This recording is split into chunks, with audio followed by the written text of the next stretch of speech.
saludo muy especial para todos. Qué dicha saludarlos, encontrarnos y darles la bienvenida a Conscientemente, nuestra cita con el bienestar emocional, con la salud mental, esa pausita que nos regalamos para responder las inquietudes, para aprender entre todos de estos temas y de la mano de los expertos, de los que saben, de los que han estudiado a profundidad todo lo que tiene que ver con la salud mental. Antes de presentarles a nuestro invitado de hoy, quiero de corazón decirles gracias, gracias, gracias por todos sus mensajes. Los leímos cada uno. Y es que de eso se trata este espacio, de poder interactuar. Por eso es en vivo. Recuerden que aquí no estamos buscando likes ni seguidores y mucho menos venderles productos. Aquí lo que queremos es hablar con ustedes, conversar de estos temas de salud mental para que cada vez tengamos más herramientas que contribuyan a vivir mejor. Y desde ya, pues por supuesto,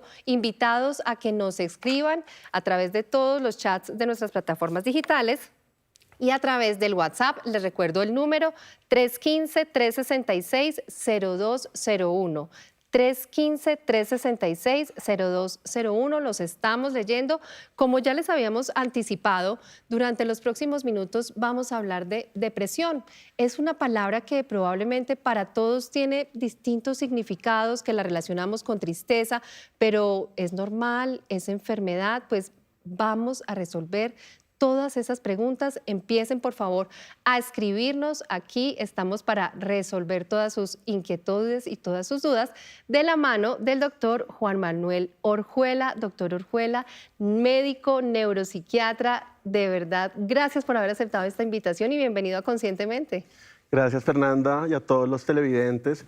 Un espacio muy especial para mí, para compartir, para divulgar acerca de la salud mental y en este caso de la depresión. Bueno, la primera pregunta se la voy a hacer yo y es que quiero que le explique a las personas que se están conectando con nosotros en este momento, usted es neuropsiquiatra. ¿Cuál es la diferencia entre psiquiatra y neuropsiquiatra? La neuropsiquiatría es una subespecialidad de la psiquiatría y de la neurología. Consta en básicamente integrar enfermedades que son neurológicas, por ejemplo el Parkinson, la epilepsia, la esclerosis múltiple, el Alzheimer, y sus manifestaciones psiquiátricas. Por ejemplo, tú puedes tener epilepsia y el 50% tienen síntomas de ansiedad o depresión, pero ¿por qué en esta condición se presenta tan alto? O puedes tener Parkinson y también tener alucinaciones, o tener Alzheimer y estar agitado. Entonces es una subespecialidad que integra neurología y psiquiatría. Es como un enfoque integral, no solamente de esa parte de salud mental, sino también tantos aspectos físicos relacionados con la salud mental. Bueno, nosotros tenemos una herramienta que nos permite saber cuáles son las preguntas más frecuentes que se plantean las personas en los buscadores de Internet. Nos dimos a la tarea de mirar cuáles son las inquietudes más comunes que tienen que ver con depresión y sin duda alguna la primera tiene que ver con la definición y creo que es clave para que todos los que estamos conectados estemos hablando de lo mismo.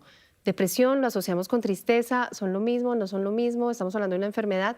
¿Qué es la depresión? La depresión es una condición clínica, un trastorno mental que compromete principalmente el estado del ánimo. Cuando digo estado de ánimo, quiero decir del mundo afectivo, que ese es el eje principal.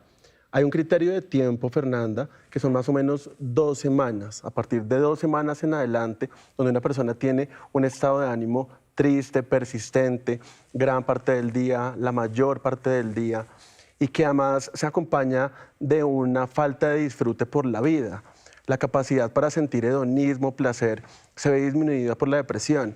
La persona ya no le gusta comer cosas que antes disfrutaba, ya no le gusta la música, tampoco disfruta tener actividad sexual o ir a cine. Hay un aislamiento social en ese periodo de tiempo también. No es solamente un síntoma, sino son un conjunto de síntomas. Entonces hay aislamiento, falta de disfrute, ánimo triste persistente. Pero también hay un componente muy físico donde la persona se puede sentir más cansada de lo habitual, donde, por ejemplo, tiene alteraciones del sueño, hay insomnio o hipersomnia, que es exceso de sueño. La persona duerme 8 o 10 horas, pero se siente constantemente cansada. También cambios en el apetito, por ejemplo, pueden comer mucho más en algunos casos o disminuir muchísimo el apetito al punto de tener una pérdida muy importante de peso. Yo creo que lo más importante de la depresión también y lo que genera un sufrimiento emocional Es que la persona empieza con un discurso de minusvalía, de baja autoestima, de ideas de culpa, de pesimismo, y en ese escenario pueden aparecer pensamientos de suicidio, que todo esto en conjunto afecta la calidad de vida de la persona. Bueno, usted ha dado ya elementos muy importantes y dio uno de tiempo que me parece clave, porque digamos que todos pasamos por situaciones difíciles, de pérdidas, por ejemplo, y lo esperable es ese sentimiento de tristeza.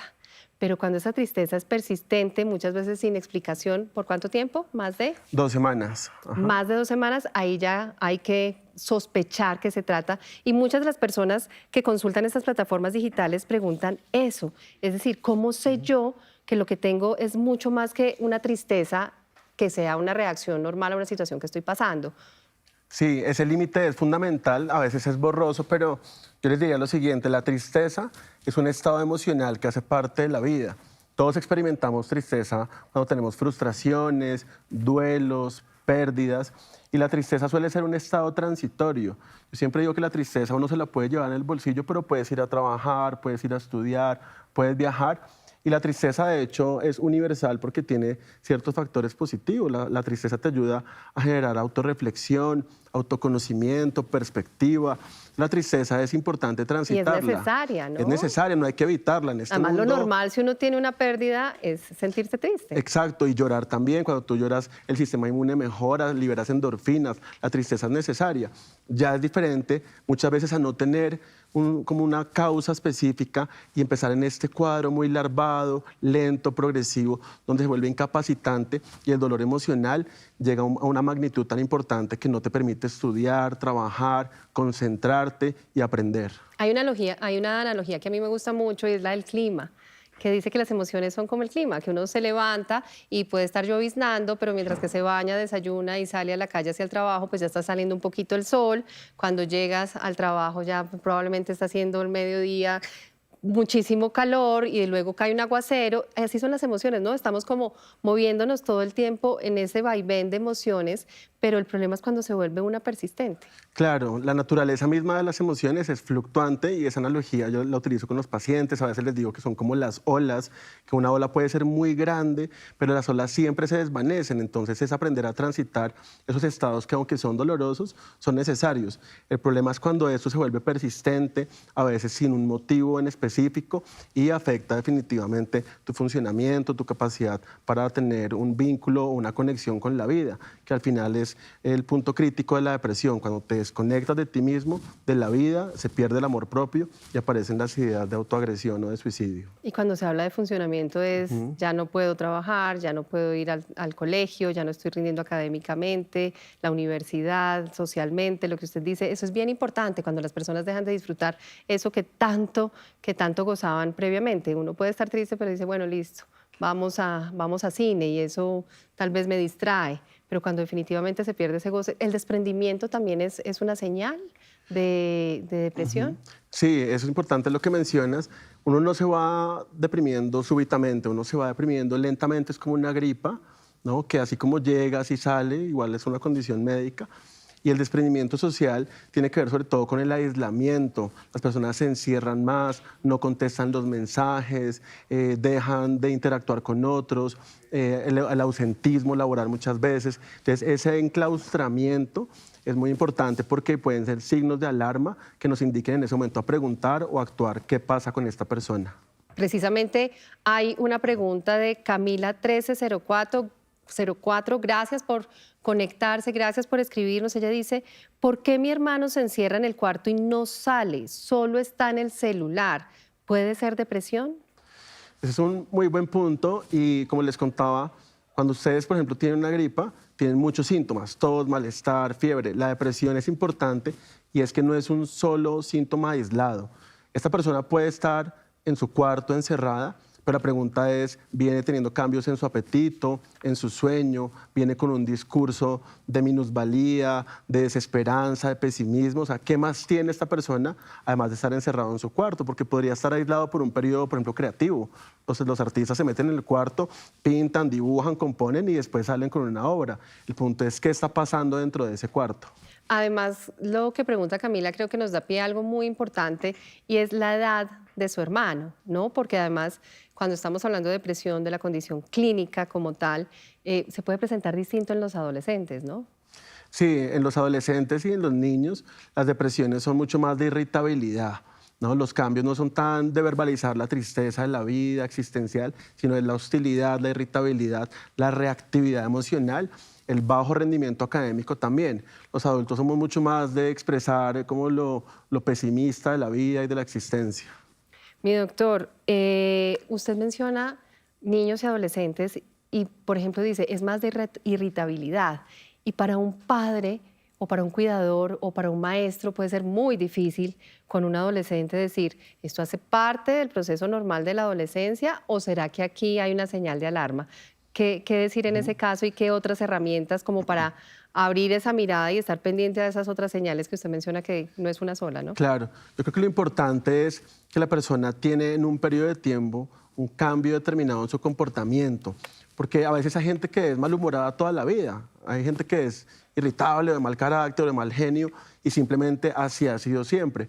Pero una persona que tiene una forma de ser habitual, de pronto más amena, mucho más amable, y se empieza a volver irritable, hostil, muy reactiva, y se le suman los síntomas que hemos hablado, alteraciones del sueño, el apetito, el discurso, lo que publican también hoy en día en redes los adolescentes, el discurso, la autopsia psicológica que llaman. Entonces, todo esto nos puede indicar que el cambio y el bajo rendimiento académico o incluso laboral puede ser parte de una sintomatología depresiva. Muy abiertos a observar y a escuchar, ¿no? Eso es súper importante. Les recuerdo nuestro número de WhatsApp, los estamos leyendo, estamos resolviendo sus preguntas, 315-366-0201, 315-366-0201. Estamos hablando hoy en Conscientemente de depresión. Hay una pregunta de Alberto-PT.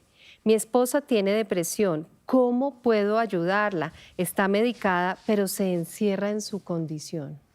Sí, esa es una excelente pregunta, muchas gracias.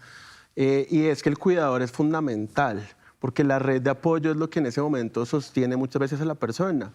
Yo siempre le digo a los pacientes que no deben convertirse en los terapeutas de su familiar, o sea, tú no eres el psicólogo de tu esposa, eres el esposo. Y en ese sentido, el rol del esposo es orientar, por ejemplo, en la búsqueda de las consultas, ayudar, por ejemplo, a reclamar el medicamento o a buscarlo. También tener signos de alarma, como les digo, una cosa es estar aislado, pero otra cosa es tener un discurso donde ya hay elementos de suicidio, de muerte, no quiero vivir estar más, aquí, ojalá ¿para qué este la avión vida? se caiga, para que la vida no tiene sentido vivir, la existencia, o también lo que uno encuentra a veces en las búsquedas en internet, ¿no? Cómo hacerse daño, etcétera, todos los casos que hoy en día con la inteligencia artificial que podría promover eventualmente. Entonces, siempre estar muy atento a ese discurso y el rol del familiar es ese, acompañar, escuchar, no juzgar, orientar. Y creo que hay un tema importante y es primero el tratamiento. Esto, como cualquier otra condición clínica, puede ser manejada por profesionales de manera adecuada, con medicamentos, como menciona Alberto, pero quiero insistir en que no es lo único, ¿cierto? Esto debe ser un manejo como con otras condiciones, como con otras enfermedades, integral. Tiene que ver con los hábitos, tiene que ver con las terapias. Cuéntenos un poquito más de cómo es ese manejo. Obviamente eso depende de cada paciente, de cada situación, pero para que tengamos la idea, porque también creo que hay muchos mitos y prejuicios y temores hacia los temas de salud mental, como la depresión, a buscar esa ayuda, porque dicen, no, es que solo con medicamentos. Entonces, aquí vienen un poco de ideas que circulan en la población general. Claro. Yo siempre les cuento a mis pacientes que la principal razón por la cual uno debe asistir a un médico es para cambiar los hábitos. Y hay ciertos hábitos que se sabe que tienen el mismo efecto de un antidepresivo. Por ejemplo, la actividad física regular genera la misma serotonina, dopamina de un antidepresivo. Lo que pasa es que regular es 3 a 5 veces por semana, al menos 30 minutos. Y mucha gente cuando está deprimida no quiere ni siquiera levantarse de la cama, pero por lo menos moverse es importante. La calidad del sueño también, los hábitos de higiene del sueño, no ver televisión en la cama, no chatear en la cama, no comer en la cama. También el manejo del estrés, Fernanda, el hecho del cortisol elevado, el estrés crónico, laboral, familiar, es muy importante porque genera cambios biológicos en tu cerebro. Entonces, hacer meditación, hacer mindfulness, hacer yoga es muy importante. Yo también trabajo mucho con mis pacientes con la parte creativa. Yo soy un convencido que la creatividad te permite externalizar simbólicamente las emociones. A veces no las podemos hablar en un proceso de psicoterapia que también es importante, pero también bailar, cantar, tocar un instrumento, pintar, cocinar, cualquier vía de expresión emocional va a ser liberadora y va a ayudar en este proceso. Siempre pensar en ese manejo integral, ¿no? Todo lo que beneficia nuestra salud física, el sueño, la alimentación, la actividad física, no fumar, el consumo de alcohol y de otras sustancias, pues por supuesto que también va a interferir en nuestra salud mental. Tenemos varios comentarios a través de Instagram. La doctora Jennifer Montoya, colega, nos escribe, dice gracias por hablar de salud mental. Periodista Portal Salud dice muy bueno, aplausos. Bueno, aquí tenemos varios comentarios que los seguiremos leyendo. Quiero continuar con la pregunta a través de WhatsApp de Camila Flores Villegas. Camila dice, me gustaría preguntar si la depresión también se puede ver, cómo una persona que sale, sonríe, que parece normal, y cómo identificarlo. Perdí a mi amigo y lo veía normal, no nos mostró síntomas de aislamiento. Sí, qué buen punto. A veces las personas pueden tener una fachada donde parecemos estar bien o tranquilos o, entre comillas, normales, pero es importante también entrar en esas conversaciones que a veces se vuelven un tabú. Por ejemplo, ¿has pensado en suicidarte? ¿Cómo te sientes de ánimo? A veces las personas hablamos únicamente de las cosas un poco más triviales y siempre invitamos desde la Asociación Colombiana de Psiquiatría a hablar explícitamente de las emociones y el suicidio. Entonces, una opción es esta. La otra opción también es, a pesar de que una persona a veces quiere parecer que está bien o normal, muchas veces hay cambios que se pueden ver, cambios en el peso, cambios en el sueño, cambios en la salud, en el autocuidado. Pasa mucho en las personas que tienen hipertensión, diabetes, ve uno que se toman menos los medicamentos. Hay una especie de negligencia hacia sí mismos. Se descuida todo ese aspecto personal. Es de abrir los ojos y estar atentos como a esos detalles. Por eso es que la familia y los amigos más cercanos juegan ese papel tan importante muchas veces en detectar esas primeras señales y preguntar. Eso es lo más importante, perder el miedo. ¿Cómo pregunta uno? ¿No? Porque las personas pueden decir, sí, muy fácil decir, dialoguen, conversen, pregunten, pero ¿cómo pregunta uno? Sí, es un buen punto. Yo creo que lo más importante es abrir la conversación de cómo estás, cómo te sientes a nivel emocional.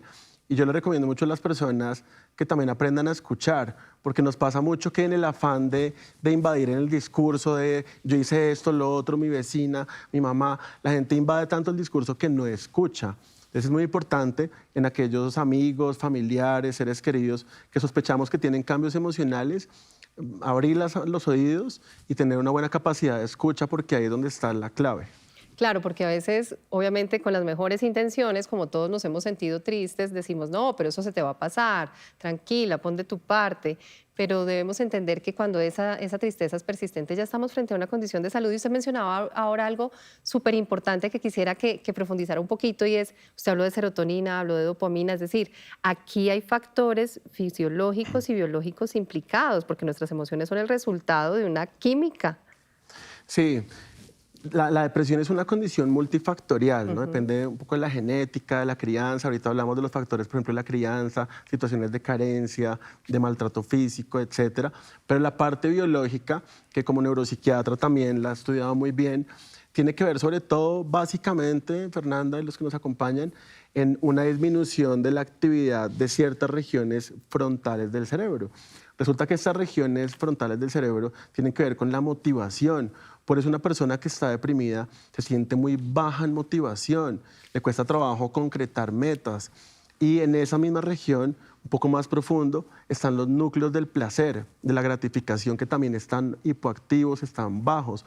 Por eso la persona se siente plana emocionalmente, no disfruta las cosas y las fallas atencionales son muy evidentes también. La persona es mucho más distráctil, se le olvidan las cosas, pierde objetos de uso cotidiano, comete más errores en el trabajo. Entonces, esa incapacidad para focalizarse, para centrar en las metas, tiene que ver con un hipometabolismo frontal que, digamos, subyace a una serie de neurotransmisores como la dopamina, la noradrenalina y la serotonina que se han planteado, tienen que ver con que se apague de alguna forma esta región. La pregunta siempre es, ¿cómo prendemos esta región del cerebro? Y es con lo que hemos dicho, con actividad física, con buena dieta, duerma bien, y a veces los medicamentos también ayudan a reactivar esta región que ahorita hablamos de la medicación, pero son periodos de tiempo que no son indefinidos. La medicación se da por un tiempo definido.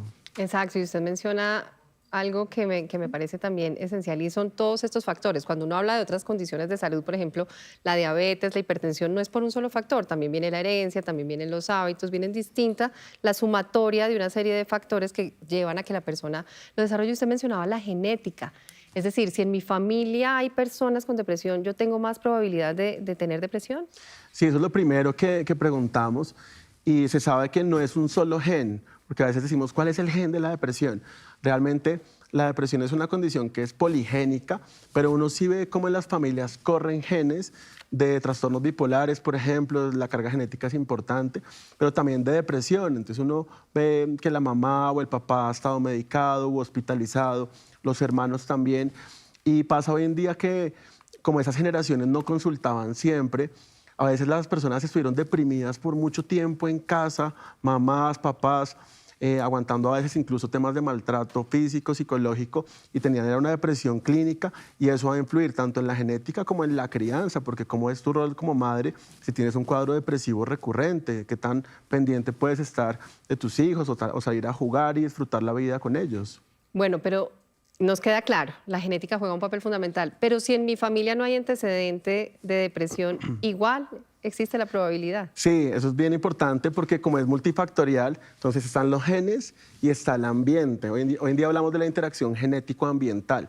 Puede que no tengas una carga genética, o sí, pero entonces están los aspectos de la crianza que son también críticos y tienen un peso fundamental. Por ejemplo, hay dos cosas que se ha documentado en el desarrollo, en la crianza, que influyen directamente en el desarrollo de la depresión.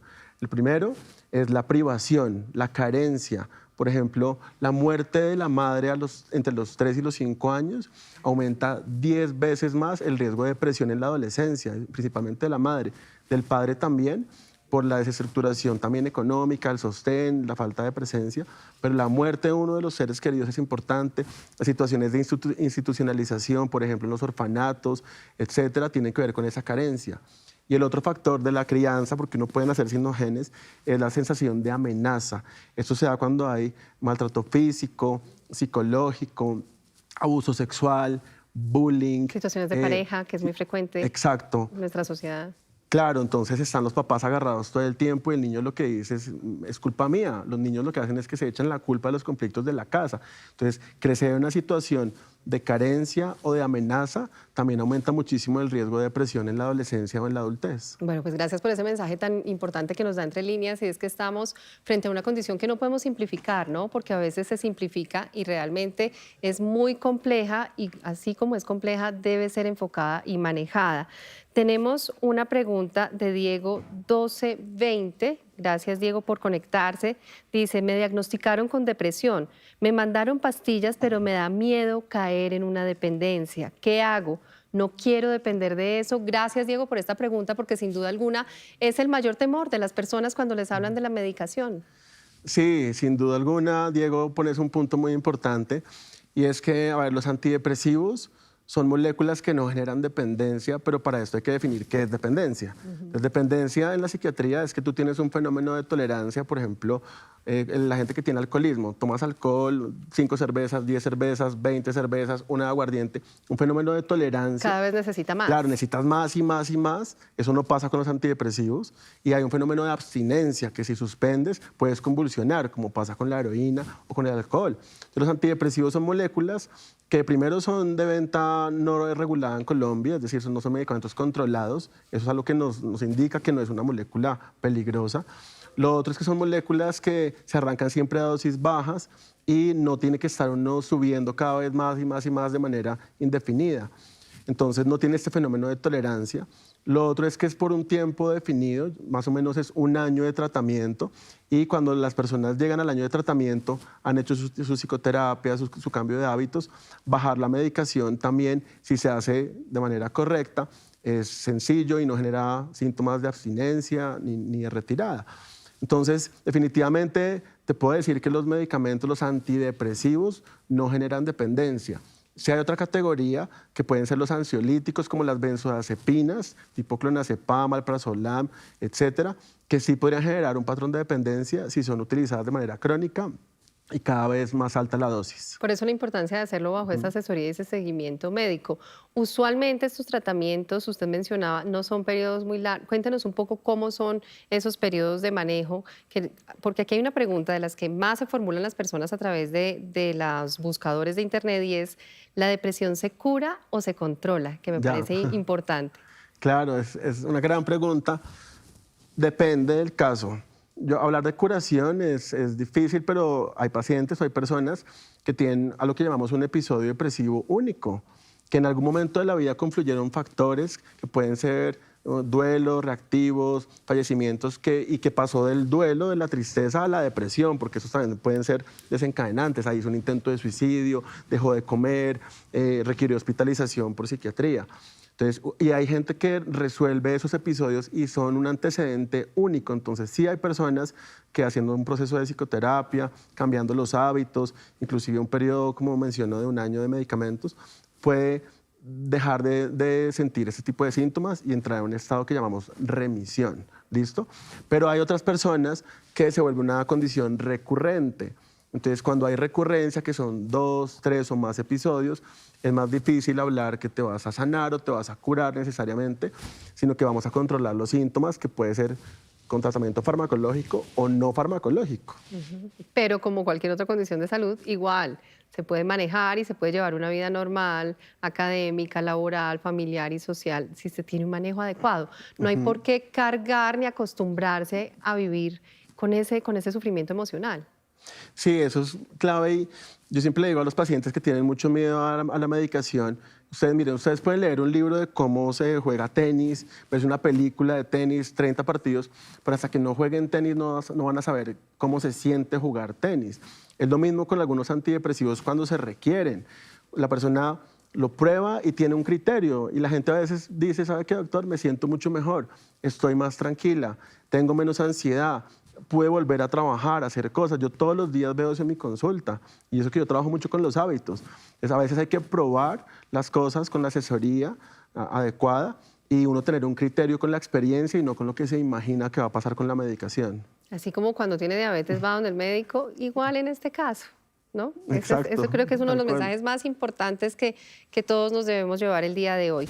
Patricia nos escribe por WhatsApp. Gracias, Patricia, por estar conectada. Gracias por escribirnos. Dice, buenas tardes, mi hija tiene 17 años. Hay veces que tiene cambios en los que me hace culpables de todo lo que le haya pasado en su vida. Se torna agresiva. ¿Esto es depresión o se trata de otra condición? Pues es muy genérico, pero una orientación. Sí, claro.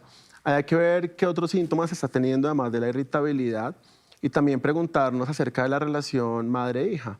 Muchas veces en los adolescentes y en los niños, yo soy psiquiatra de adultos, pero recuerdo mis profesores de psiquiatría infantil que decían que a veces la depresión es el síntoma de la familia. Entonces, siempre hay que mirar cuál es el entorno de ese adolescente, cuál es el entorno de la familia, que podría estar alzando la mano o alzando la bandera roja y diciendo necesito ayuda porque hay una situación o de disfunción familiar o no. Entonces te diría, en el término de vínculo madre-hija o relación familiar, cómo están las cosas y buscar esos otros factores y preguntarlo, ¿no? Abrir espacios sin el miedo, sin el tabú, hablar directamente de las emociones. Claro, y no tomarlo personal, ¿no? Porque a veces lo tomamos personal y desde el amor, como usted decía al comienzo, no somos psicólogos, no somos psiquiatras, no vamos a manejar la condición de nuestro familiar, pero desde el amor decirle, vamos a buscar ayuda, vamos a ver quién nos ayuda a solucionar esta situación por la que estamos pasando para saber si definitivamente es un tema que podemos solucionar solo con algunas estrategias de convivencia familiar o si hay que dar un paso adicional.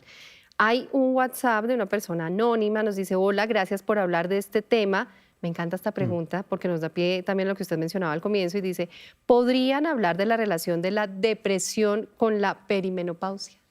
Claro, ese también es un punto crítico porque sí es cierto que es más frecuente las depresiones en las mujeres, más o menos una relación 2 o 3-1, y la pregunta es ¿por qué en la mujer es más frecuente la depresión? Uno de esos factores que se ha estudiado son los factores hormonales o relacionados con los estrógenos. Y en la perimenopausia se sabe que hay una disminución progresiva de esas hormonas femeninas y afectan o alteran la producción de esos neurotransmisores que hemos hablado previamente, la regulación de la serotonina, de la dopamina. Entonces sí hay cambios cerebrales, pero también hay cambios psicológicos porque en la perimenopausia hay un duelo. Es un duelo de la fertilidad, de un periodo en el que fuiste fértil, pero el duelo es una reacción de pérdida, en este caso de la fertilidad, y eso genera una respuesta psicológica. Entonces es muy importante que aquí sí hay muchos cambios emocionales y también derivados de todo el componente hormonal. Y hay muchas condiciones de salud crónicas, no solamente esto, que es una etapa totalmente normal de la vida, que están asociadas a a la aparición de depresión, condiciones crónicas, como usted mencionaba cuando empezamos y nos estaba explicando qué es ser neuropsiquiatra, temas como la artritis reumatoide, por ejemplo. Entonces también personas que conviven con condiciones crónicas, importante prestarle atención a esa parte emocional. Sí, ese es un punto clave y es la comorbilidad, ¿no? Ahorita hemos hablado sobre todo de las depresiones que llamamos primarias, ¿no? No tengo nada más sino la depresión primaria, pero hay depresiones que tienen comorbilidades asociadas, por ejemplo, el hipotiroidismo o los problemas de la tiroides, con mucha frecuencia es lo primero que hay que descartar en una consulta médica, porque en mujeres en la perimenopausia puede presentarse el hipotiroidismo como un síntoma de depresión, las enfermedades autoinmunes que también son frecuentes en mujeres, todo el proceso inflamatorio crea cansancio, disminución de la actividad, de la motivación. Eso es fundamental, y ni decir de las enfermedades neurológicas que hablamos, esclerosis múltiple, epilepsias, que la comorbilidad de depresión es mucho más alta, casi en el 50%. Tenemos un mensaje anónimo a través de WhatsApp. Dice, la verdad, todo lo que se menciona en la charla es muy duro porque me identifico con ello. Llevo muchos años sintiendo una tristeza constante y aunque he manifestado esta situación a los médicos generales, me dicen que no hable de depresión. Nunca me han remitido al psicólogo ni al psiquiatra a pesar de que lo he solicitado. Sí, ahí tenemos que hacer mucho a nivel de salud pública, de la capacitación desde enfermeros, personal de salud, atención primaria, porque es que no todo el mundo llega al psiquiatra y es una de las barreras que tenemos a nivel social, y los médicos generales deberían estar en capacidad para hacer un tamizaje. Mira, hoy en día hay escalas muy sencillas que se demora 3 minutos aplicando una escala de tamizaje, y simplemente si tienes más de ese puntaje, te derivo a un psicólogo o a un psiquiatra.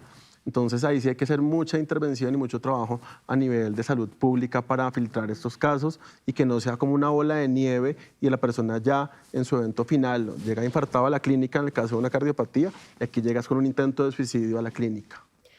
Pinky nos pregunta a través de WhatsApp, dice, buenas tardes, una pregunta, yo tengo un amigo, él se encierra, sale de noche para que nadie lo vea, no le gusta bañarse, anda con muy mal olor.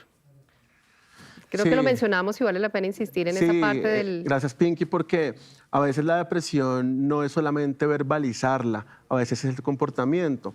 Y en la depresión lo que hay es al final una pérdida del amor propio. La persona incluso se siente molesta consigo misma, hay aversión, hay rabia, y en esto hay descuido. Mira, Fernanda, yo tuve un paciente que cuando estaba deprimido le gustaba salir en la noche, 2 de la mañana, a caminar por la Caracas, aquí en Bogotá, que es una zona peligrosa en la 30 y pico, con relojes costosos, cadenas, para ver si alguien lo mataba, porque él no era capaz de hacerse daño. Entonces sí es cierto que el descuido personal, la falta del amor propio, a veces pone a las personas en riesgo de muerte.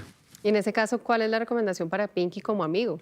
Claro, entonces ahí, Pinky, lo más importante es que entres en una conversación, como lo decías, desde el amor, desde el amigo, desde el parcero, venga, lo estoy viendo diferente, ¿qué pasa? ¿Cómo te sientes? ¿En qué te puedo ayudar? Y como les digo, más que entrar uno a solucionar, que es el error más frecuente, es escuchar, ¿no? Contener. Es algo muy importante en la psicología, la contención que uno le puede hacer a las personas. Y muchas veces la gente dice, doctor, su consulta fue espectacular, y lo único que hice fue escuchar. Entonces ahí, Pinky, te toca abrir ese canal de comunicación y escucharlo directamente.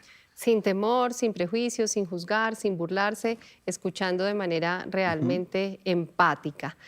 María Consuelo se conecta a través de WhatsApp y nos pregunta, ¿el mal genio y estar peleando lleva a una depresión? Bueno, ese es un buen punto. Yo creo que estar peleando es una situación de estrés, porque nadie quiere estar peleando.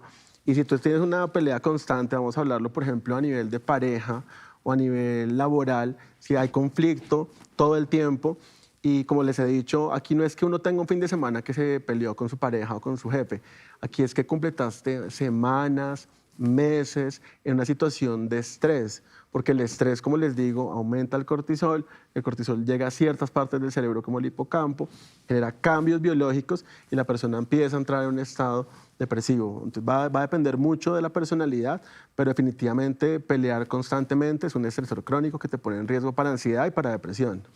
Bueno, aquí dicen, Dios les bendiga, por favor, no me quedó claro si la depresión tiene cura, gracias. Listo. Entonces, depende del caso. La psiquiatría sí que es la especialidad donde hay que hablar en zona Del gris. depende. Del depende. Entonces, yo te diría, depende, mira, tu genética, depende de tus experiencias del desarrollo y la crianza, depende de tu personalidad. Hay personalidades que son más proclives o no. Depende de cómo estés físicamente, te trataban el hipotiroidismo o no, la enfermedad autoinmune, y depende de los factores psicosociales. En la medida que podamos abordar más de esos elementos, va a ser más fácil pensar en una cura de la depresión, pero no siempre es posible. Bueno, les recordamos que los estamos leyendo a través de los chats de todas nuestras pantallas digitales, Instagram, Facebook, YouTube, TikTok, y a través del WhatsApp 315-366-0201, 315-366-0201. Hoy en Conscientemente estamos resolviendo todas sus dudas sobre la depresión. Nos preguntan, a mi nieta la presionan para asistir a unas sesiones de psicología por parte del Estado porque el papá lo pidió, pero es terrible para la niña. ¿Cómo se le puede ayudar para evitar ese estrés a ella?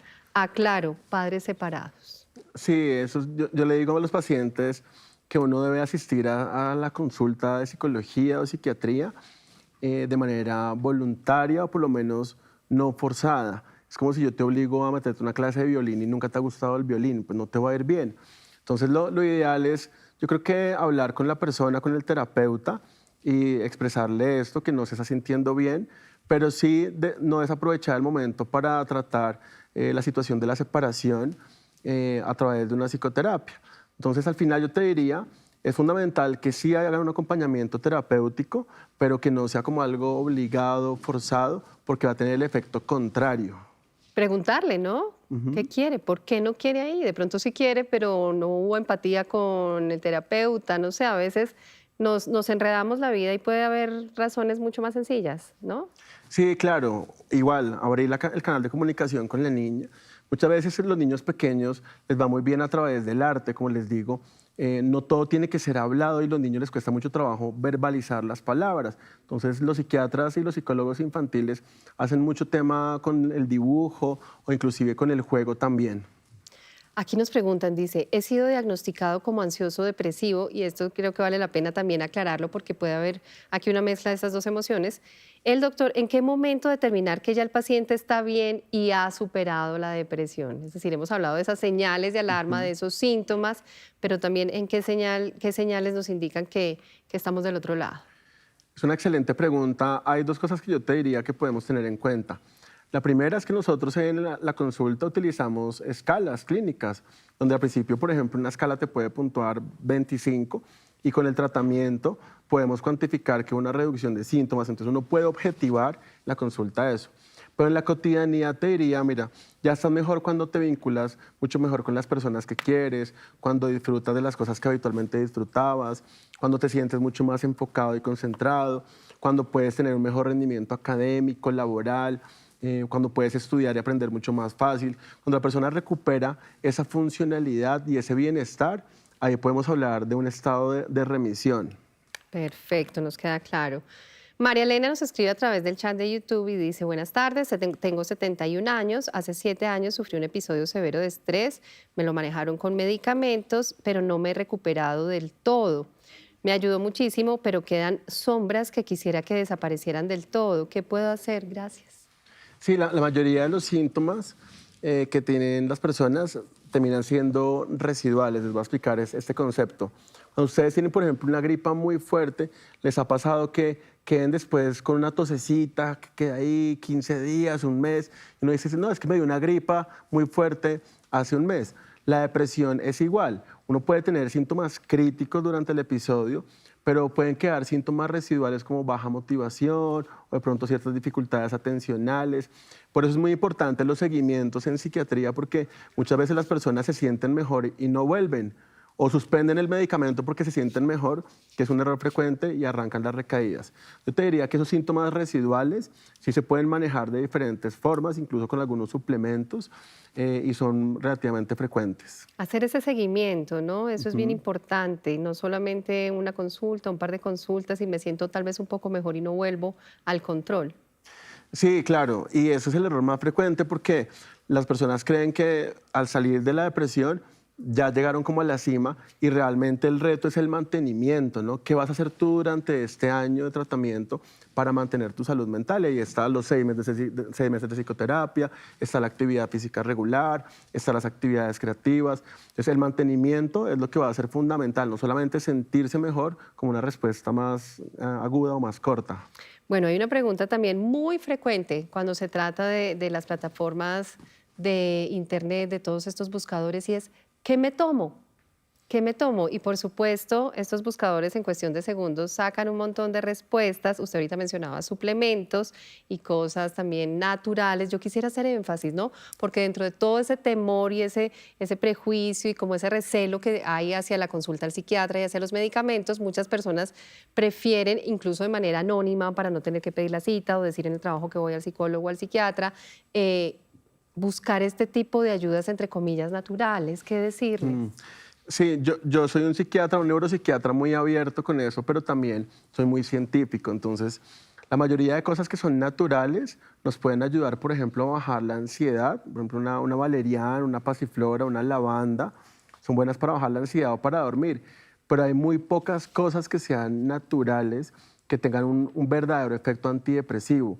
Y me refiero porque a veces los pacientes llegan con un suplemento de 5-HTP o con el último magnesio que salió o el último melena de león que salió, que pueden servir como coadyuvantes, pero realmente el efecto antidepresivo va a ser muy bajo. Entonces, si tú tienes una depresión severa con riesgo de suicidio y te lo vas a tratar a punta de magnesio y zinc y otras cosas, pues vas a estar cada vez más deprimido, entonces no hay mucho sentido con esto. Lo que sí les diría es que sí pueden servir, por ejemplo, la lavanda, la pasiflora y la valeriana para dormir y para tranquilizar. Pero no son el tratamiento definitivo Exacto. y no hay que poner ahí como todo la fe en que esa va a ser la salida porque vuelve y juega, ¿no? Es como tratar la diabetes de la que estaba hablando durante todo el programa con remedios naturales y probablemente lo que estamos es perdiendo tiempo para dar un manejo adecuado y nos estamos exponiendo a complicaciones. Y los suplementos, que a la gente también le encanta tomar suplementos, siempre les digo, hay que medir, o sea, si usted tiene bien el zinc, ¿para qué va a tomar zinc? Si usted tiene una dieta adecuada, ¿para qué? Igual pasa con el magnesio, igual. Entonces, siempre con esta orientación médica, ¿no? Sí, es bien importante. Uno puede medir los niveles de vitaminas y si hay un déficit, por ejemplo, de vitamina B12, hay que suplementar porque tiene que ver con la función cognitiva o un déficit de vitamina D que es hoy en día tan común. Entonces, se puede medir, pero definitivamente sí hay que tener sobre todo una dieta sana. Yo trabajo mucho con la dieta mediterránea, que es una dieta rica en pescados azules, salmón, sardinas, atún,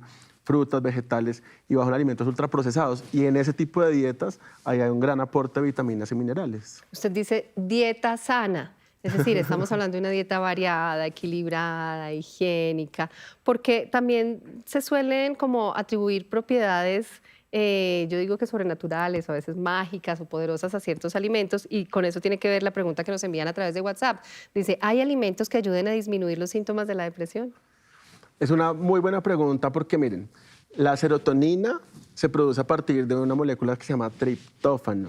Y el triptófano sí se encuentra, por ejemplo, en el chocolate amargo, pero no en el chocolate que está lleno de azúcar, sino en ese amargo que es bajo en azúcar, que no tiene sellos, se encuentra el triptófano. Entonces, buscar alimentos con triptófano sí, es decir, la alimentación tiene que ver mucho con el funcionamiento cerebral. El aporte de omega 3 que te dan los pescados azules también es fundamental para que las neuronas se conecten mejor y no se mueran. El uso inclusive de azafrán, el uso de alimentos antioxidantes como los frutos rojos también. Es una dieta variada, Y es una por dieta otro sana. lado, los alimentos que también son nocivos, que definitivamente sí, los ultraprocesados tienen un efecto muy importante sobre toda la microbiota intestinal, que es una serie de bacterias que tenemos y se comunican con el cerebro. Entonces, definitivamente una dieta sana, variada, ojalá de ese estilo un poco más mediterráneo, Eso está escrito por la OMS para prevención, por ejemplo, de Alzheimer. Es lo que yo habitualmente recomiendo. Pero no un alimento puntual y no es que apunta de este medicamento, igual que las gotas o el suplemento, Exacto, sí. voy a solucionar el problema. Exactamente. Bueno, nos pregunta MGM a través de WhatsApp, mi hijo de 22 años está en tratamiento con varios medicamentos. Como es por la EPS, las citas son muy demoradas. Le han diagnosticado bipolaridad, lleva ya más de 3 años con este tratamiento. Y pregunto, ¿puede hacerle daño suspenderlo? Temo porque noto que el día que no lo toma se torna impulsivo. Sí, la bipolaridad es una condición diferente, pero vale la pena mencionar que los bipolares son dos polos. Un polo hacia la exaltación, que es lo opuesto a la tristeza, entonces mucho acelere, megalomanía, muchas compras, impulsividad, ese es el polo hacia arriba, pero el otro polo es depresión, entonces uno puede tener depresiones que llamamos bipolares. Y en este caso, sí es muy importante que esas personas tengan un tratamiento continuo con algo que llamamos un modulador del ánimo, que puede ser litio, divalproato de sodio, etcétera, porque al suspenderlo, evidentemente se puede ir o para arriba hacia la exaltación o para abajo hacia la depresión. Ahora mencionaba una de las personas que nos escribía, yo fui diagnosticado con depresión y ansiedad. ¿Se pueden mezclar estas dos emociones? Y creo que es importante porque muchas veces ese límite no es tan claro, ¿no? Sí, de hecho es muy frecuente y yo siempre digo que nuestras generaciones y de aquí para arriba somos a veces como medio analfabetas para identificar las emociones, para rotularlas. Y lo digo porque nunca nos enseñaron cuál es la diferencia básica entre estar triste, irritable, ansioso. Hoy en día a los niños les enseñan desde pequeños en el jardín o con las películas que estar azul es estar triste, estar rojo es estar con rabia, estar amarillo es estar con miedo. Entonces, los recursos que tienen hoy los niños con salud mental es diferente. Con esto lo que te quiero decir es que para muchas personas sí experimentan ambos estados de manera concomitante y la ansiedad sobre todo es un exceso de futuro, de rumiaciones y miedos a muchas cosas. La depresión es un exceso de pasado y un exceso de dolor en relación con lo que pasó. Bueno, una de las preguntas también más frecuentes a través de los buscadores tienen que ver con diferentes definiciones de depresión. Depresión silenciosa, depresión funcional, depresión unipolar, como si esa palabrita con la que hemos desarrollado el programa tuviera un apellido. Sí, hay varias caras de la depresión. No, cuando yo digo estos síntomas, aunque suenan genéricos, cada uno tiene una personalidad. Y cualquier enfermedad, una gripa, te da diferente si eres hombre, si eres mujer, si eres introvertido, si eres extrovertido. Es decir, la depresión es una condición médica que afecta a un sujeto, que afecta a un ser. Y esa persona tiene una idiosincrasia en la manera como se relaciona con su estado de ánimo. Entonces, sí hay subtipos de depresión. A veces hablamos de una depresión que es más melancólica, a veces una depresión que llamamos atípica, una depresión bipolar, una depresión unipolar. Es decir, sí hay apellidos de esto que sería un poco más complejo explicarlo. Pero mi mensaje es, a pesar de que son síntomas similares, cada uno tiene una idiosincrasia en la manera como la experimenta. Quisiera que pasáramos ahora a hablar de las personas mayores. Hemos hablado cómo en los niños y en los adolescentes puede manifestarse de una forma diferente esa irritabilidad, más allá que el bajo estado de ánimo. ¿Qué pasa con las personas mayores? A veces podemos pensar de manera equivocada que ese aislamiento o esas alteraciones del sueño son atribuibles solo a ese proceso de envejecimiento y a la edad, y resulta que no, podemos estar frente a una depresión. Sí, en el adulto mayor, que hace parte de mi consulta también como neuropsiquiatra, y básicamente hay dos cosas que debemos diferenciar. Es frecuente que los adultos mayores tengan más quejas físicas que los jóvenes. Por ejemplo, un adulto mayor es más frecuente que le vean las articulaciones, que tenga a veces un sueño más disminuido, que tenga problemas gástricos. Entonces, la parte física tiene mucho más valor en personas jóvenes. Lo que tiene aquí un valor diagnóstico en los adultos mayores es todo el componente de las ideas. Entonces, la gente empieza a decir, le pido a Dios que me lleve, ya no quiero vivir más, estoy cansado, ojalá me muera, cuánto falta, soy un estorbo para mi familia, eso dicen con mucha frecuencia, soy un estorbo para mis hijos, para mi familia.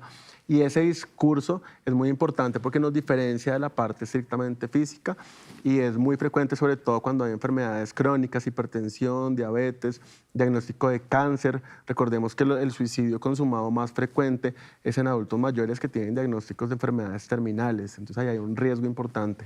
Bueno, pues aquí tenemos una pregunta muy importante también de María del Pilar y tiene que ver con el tema. Gracias, María del Pilar, por formularla, porque yo sé que te vuelves la voz de muchas personas que pueden estar preguntándose lo mismo. Dice, fue diagnosticada con cáncer hace 2 años y en este proceso no tuve un acompañamiento psicológico en el control con el oncólogo. Me remitió al psiquiatra y he tenido temor de ir. Según ella, me ve muy deprimida. ¿Qué debo hacer? Sí, yo te recomiendo, María del Pilar, que vayas, hagas la prueba, porque muchas veces es más el temor y lo que uno se imagina que va a pasar. Me van a medicar, me van a sedar, no va a poder estar despierta. Son las fantasías que lleva la gente a consulta, ¿no? Como que lo vas a tumbar y ese es el tratamiento y realmente no.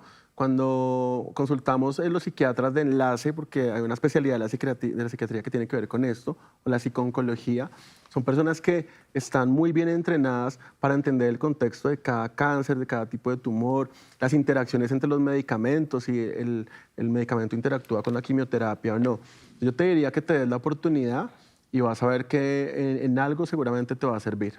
Que no hay que lidiar solo con esto, ¿no? Tenemos muchas herramientas, tenemos muchas habilidades, pero a veces también necesitamos de ese apoyo además ajeno, de una mirada objetiva, de una persona que lo vea desde la barrera, porque a veces no podemos ser objetivos cuando se trata de un familiar o de un amigo.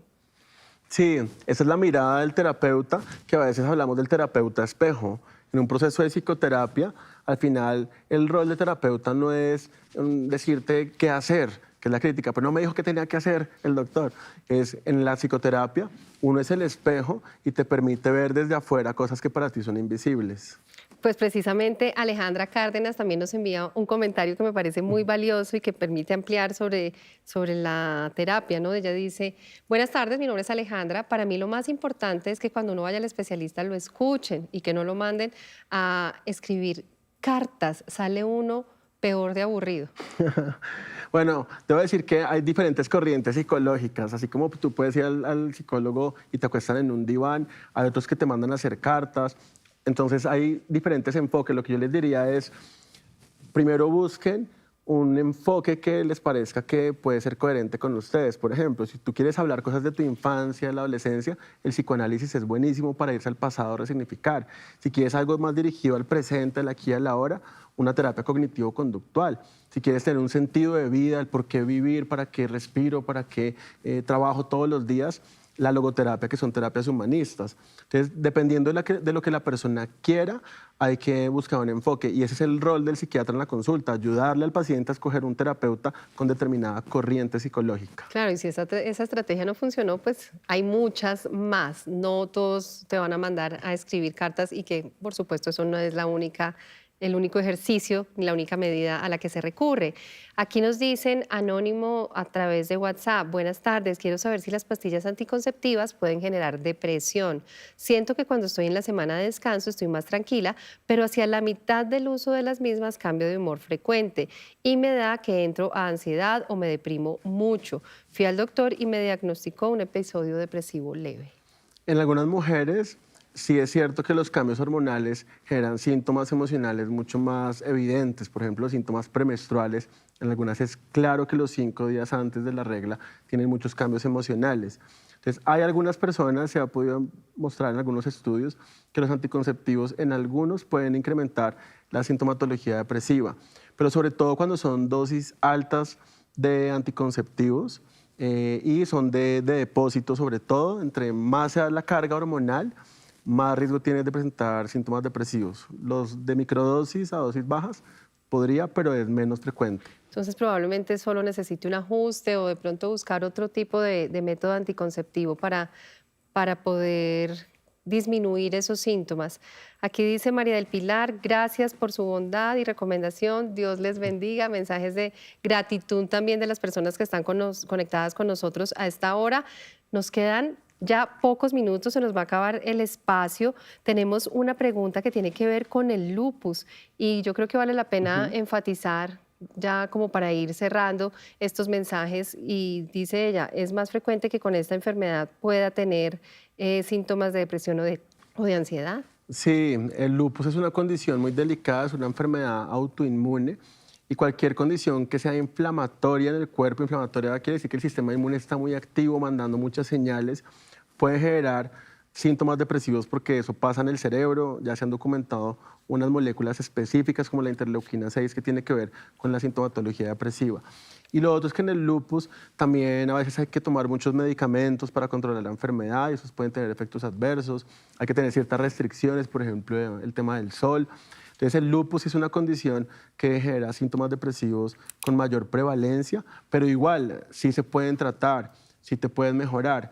Aquí la clave es la comunicación entre los médicos también, Fernanda, ¿no? Que el psiquiatra hable con el reumatólogo, así sea por cartas, por correos, pero la integración y la integralidad del tratamiento es fundamental.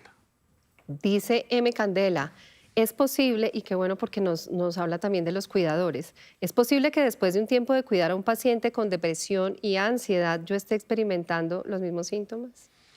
La fatiga del cuidador.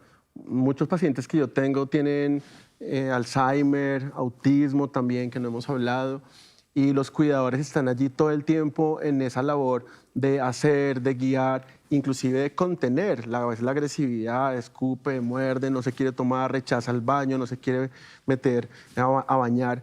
Entonces sí es muy importante abordar el tema de la fatiga del cuidador y el cuidador debe tener sus espacios para hacer actividad física, para delegar, para no quemarse en esto. Entonces, si estás detectando que tienes síntomas depresivos o ansiosos por cuidar a alguien, puedes tener algunos síntomas de fatiga del cuidador y hay que buscar ayuda.